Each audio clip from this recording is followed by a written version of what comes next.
Allez, c'est parti, exercice d'interro sur le chapitre divisibilité, division euclidienne, congruence. Donc là, on va travailler la divisibilité. On va travailler en particulier sur l'histoire, la propriété de la combinaison linéaire. Cette propriété, je te la rappelle si besoin, qui nous dit que si A divise B et si A divise C, alors A divise toute combinaison linéaire de B et C. Donc A divise BU plus CV avec UV, un couple d'entiers relatifs. Ok, on va utiliser cette propriété très important et après on va essayer de conclure sur l'histoire de la fraction irréductible. Alors si cette vidéo te semble utile, je t'invite à la partager, à la diffuser autour de toi. C'est comme ça que tu aideras cette chaîne à grandir et j'ai besoin de toi pour ça. Et je t'invite à t'abonner à cette chaîne évidemment si tu n'es toujours pas abonné. Et je te motive aussi à faire l'exercice par toi-même. Oui, ça c'est très important. Il faut que tu fasses cet exercice par toi-même. Il faut que tu essayes. Si tu n'arrives pas à rédiger tout seul ou toute seule, il faut que tu rédiges avec la correction, un minimum, mais ne sois pas juste en mode spectateur passif. Surtout pas en maths experte, ok? Let's go, on lit ensemble si tu veux. Montrer que si un entier naturel D divise 12n plus 7 et 3n plus 1, alors il divise 3. Alors cet exercice, petite parenthèse, il a été transmis donc sur un sujet. C'est le sujet complet de l'interro qui a été posé sur mon groupe Discord. Donc n'hésite pas à rejoindre ce serveur, il est assez sympa. Franchement, il y a des élèves bien chauds, bien motivés dessus. Ça fait bien plaisir. Même moi, je suis choqué. Et en tout cas, il y a pas mal d'échanges de sujets sur le serveur, notamment un sujet qui portait sur la divisibilité. Et puis j'ai extrait l'exercice de ce sujet. Et c'est pour ça que je peux te le proposer en vidéo. Donc montrer que si un entier naturel D divise 12n plus 7 et 3n plus 1, alors il divise 3. Donc là, c'est une implication. C'est assez cool parce que la propriété de la combinaison linéaire, c'est une implication. Donc on n'a pas à se prendre la tête avec une équivalence et tout. Tranquille. Donc D est un entier naturel. D divise 12n plus 7. D divise 3n plus 1. Donc D est un diviseur commun. Je précise entre parenthèses. Donc D, diviseur commun. Ouais, c'est important de noter ça en fait, de le remarquer dans ta tête. Parce qu'après, quand tu vas t'interroger sur la fraction irréductible, il faut pouvoir dire que le seul diviseur commun, c'est 1. Tu vois, la question 2, on veut montrer que la fraction construite avec ces deux... tiens, j'ai oublié un n ici. Avec ces deux quantités-là, donc la fraction construite avec 12n plus 7 et 3n plus 1 est irréductible. Ça veut dire que on va montrer que le seul diviseur commun de ces deux expressions, c'est 1. Voilà. Donc déjà dans notre tête, on sait qu'il faut montrer que D égale 1, c'est la seule possibilité. Donc D diviseur commun de 12n plus 7 et 3n plus 1.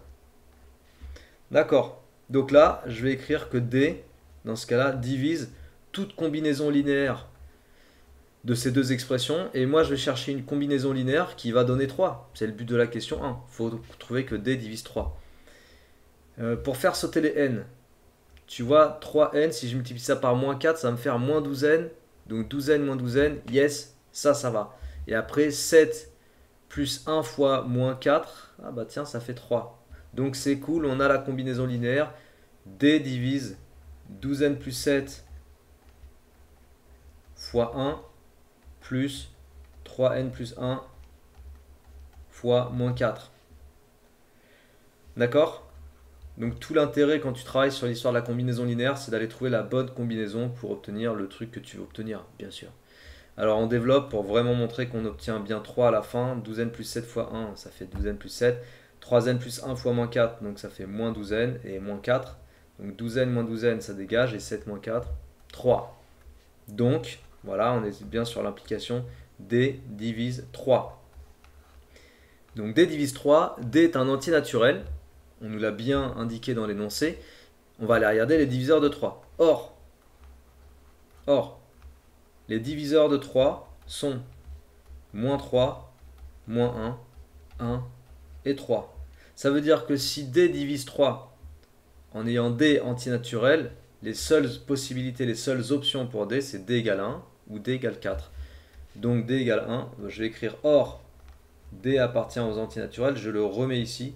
Donc D égale 1 ou D égale 3.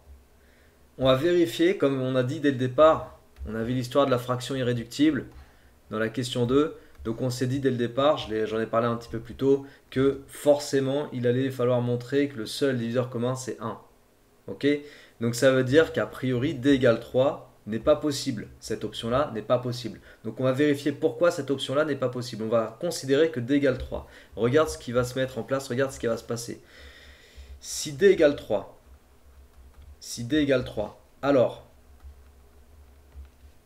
ça veut dire que 3n plus 1 est divisible par 3. C'est-à-dire que 3 divise 3n plus 1. Alors 3 divise 3n plus 1. Qu'est-ce que ça veut dire ça? Ça veut dire que je peux écrire 3n plus 1 égale 3q, avec q un entier relatif. On aurait ça, on est d'accord? Alors qu'est-ce que je fais de ça? Comment je vais pouvoir montrer que d égale 3 ça ne fonctionne pas? Tout simplement je vais isoler 1. Et je vais dire que 1 dans ce cas-là égale 3q moins 3n. C'est-à-dire que 1 égale 3 fois q moins n. Ok. N est un entier, il précise pas si n est naturel ou relatif.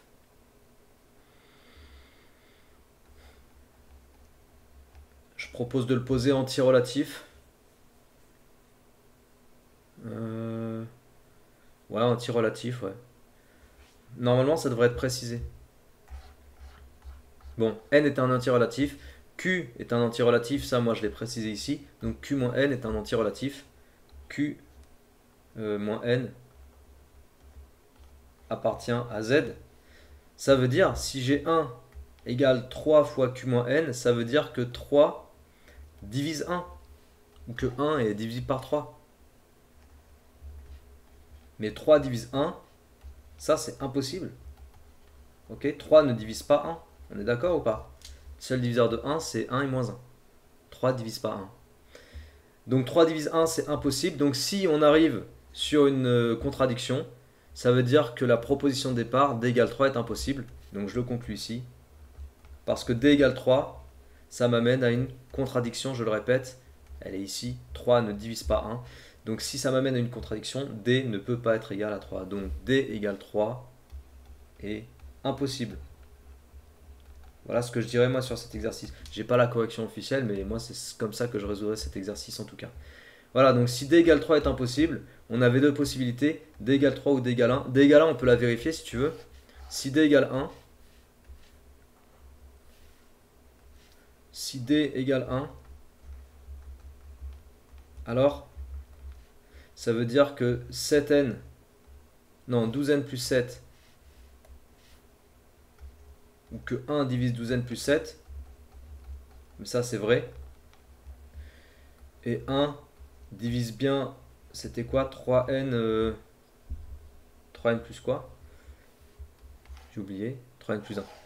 Et 1 divise 3n plus 1, ça c'est vrai aussi, puisque 1 divise tous les entiers. Ok, diviseur universel, c'est 1. Donc 1 divise bien 12n plus 7 et 3n plus 1. Question 2. Le seul diviseur commun. Je pense que la question 2, elle était surtout faite pour orienter dans la question 1 que la solution, ça allait être d égale 1. Ok? Parce que finalement, la question 2, on va juste conclure, quoi. Mais à mon avis, la question 2, c'était pour t'aider à trouver une piste sur la question 1 et de savoir que, hop, voilà, de savoir que quand tu arrives à ce stade-là dans la question 1, il faut gicler une des solutions possibles, ok, et dire qu'elle est impossible. Et ça, pour le faire, il faut montrer genre une contradiction ou autre chose. Mais là, on a montré une contradiction. Ok, donc je pense que la question 2, elle était vraiment faite pour montrer que la seule solution, c'était d égale 1. Voilà, donc le seul diviseur commun de 12n plus 7 et 3n plus 1 est d égale 1. Donc, 12n plus 7 sur 3n plus 1 est irréductible. Voilà. C'est fait. Fin de l'exercice. Bon, j'espère que ça t'a plu. Encore une fois, si l'exo t'a plu, je t'invite à partager, diffuser autour de toi. C'est vraiment comme ça qu'on va faire grandir cette chaîne. Elle est déjà commence à grossir, hein. C'est cool. Je suis assez content. Mais on peut aller plus loin, je pense. Donc voilà, si c'est utile, beaucoup d'élèves disent que c'est méga utile, que la pédagogie est incroyable et tout. Donc si ça aide vraiment à comprendre, eh ben, partage, diffuse, c'est tout ce que je peux te dire. Abonne-toi à cette chaîne, bien sûr. Et puis fais par toi-même ces exos et rejoins mon serveur Discord. Comme ça, tu peux toi aussi profiter quand il y a des élèves qui postent ce genre de sujet, profiter des sujets, les faire aussi. Des fois, il y a des élèves qui postent le sujet et la correction. Donc là, franchement, c'est royal. Voilà, bah, c'est tout ce que je peux te conseiller de faire. J'ai tout dit. Sur ce, travaille bien, motive-toi bien et je te dis à très bientôt. Ciao!